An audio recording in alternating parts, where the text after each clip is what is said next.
Hi, it's Kathleen from Bailey Academy, mom of 5, homeschooling 3 of them, ages 10, 12, and 16. Today I want to talk about tips for homeschooling at the dining room table. And dining room can be in air quotes. You can call, living room table, dining room table, family room table, den table, whatever your table is that you guys homeschool at. For those of you who homeschool at a table, like a one giant table, but especially if it's in like a dining room or something, not like just a table that you only use for homeschooling in a homeschool room. That's what I'm talking about today. Tips for that. For those of us who homeschool in the dining room or close enough to that, the table is used for more than just homeschooling, and so that can cause problems if you don't. Thank you. You have input to add? Kat has input to add. If you don't take these tips. So, first of all, the basic one, I'm sure you all think about it, but I'm sure you have just as much trouble doing it as I do. Clean it every day, kitty, so it can still be used.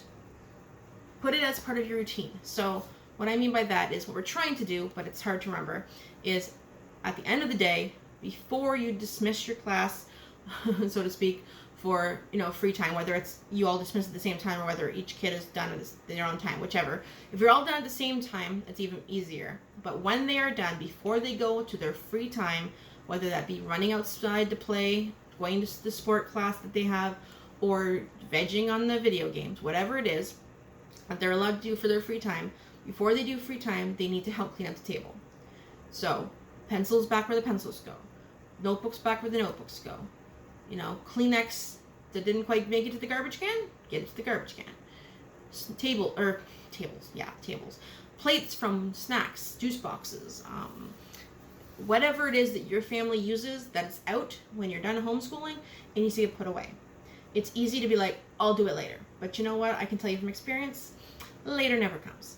Until the next day when the table is now twice as piled up and you're ready to start school. And now you need to take extra time to clean up the table. So you clean up after homeschool so that in the morning all you have to do is clean up anything that didn't quite get put away before bed. Maybe, hopefully everybody puts things away as they use it. But if your family's anything like mine, that doesn't quite get done that way.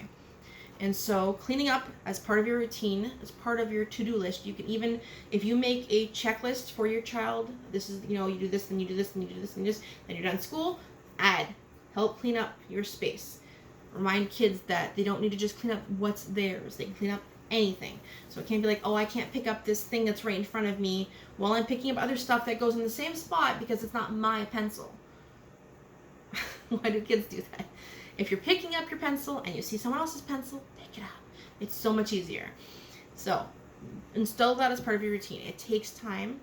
We're still working on it. We still forget until I remember later, and then nobody's already gone doing their own thing and nobody wants to clean up. So try to get it in, put a sign, clean up when you're done. I don't know, whatever works for you. All right, so if you're using your table for things like eating or other things as well, then you're going to have to have not as much on the table, so you have room to do your homeschool or anything afterwards, like homework or a puzzle or a game or a drawing or whatever somebody's trying to do at the table, eating their dinner. So you need to have baskets, preferably against a wall or window. If your table goes against a wall or window, put a basket so that everything is like, say this child has a basket with all their things in it. 1 second, a cat wants out. Sorry about that. Okay, so what was I saying? Baskets. So have as much things in baskets or bins, or we have a carousel thing in the middle of our table that holds pencils, pens, markers, scissors, glues, highlighters, all that stuff. So that keeps that. And then if we need the table for something bigger, like say you wanted to do a puzzle or a board game, just pick that up and put it on the floor or the table somewhere else, and you have room and you can easily put it back. And if you don't need to, then at least everything should be like, they should know what is supposed to be on the table. When homeschool is done, we are supposed to have laptops, the thing in the middle that has pencils, and the 2 bins that are supposed to be on our table. That is what's supposed to be on the table, not everything else. That's it. So the children should know, and you should know ahead of time, what is supposed to be left, and so you know when cleanup is done. I'm speed talking again. For the things that don't need to be on the table, but need to be nearby, it always depends on the way that your house is laid out.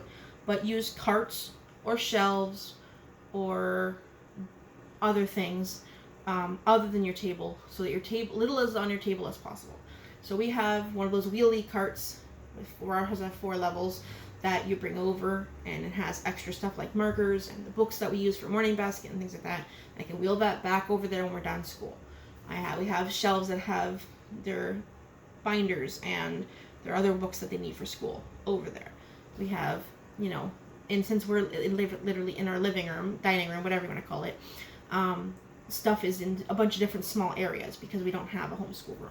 Whatever works for your family. The point is you want to have enough stuff that you can easily put everything away and not everything's just sitting on your table waiting for them to be used like you can in a homeschool room. I highly recommend those wheeling carts. I'll put the one I bought from Amazon. I got it from Amazon.ca, but if it's available at .com, I'll put one in the link for you. Don't use the table to put random piles that you then have to put away before school. I am so bad for this.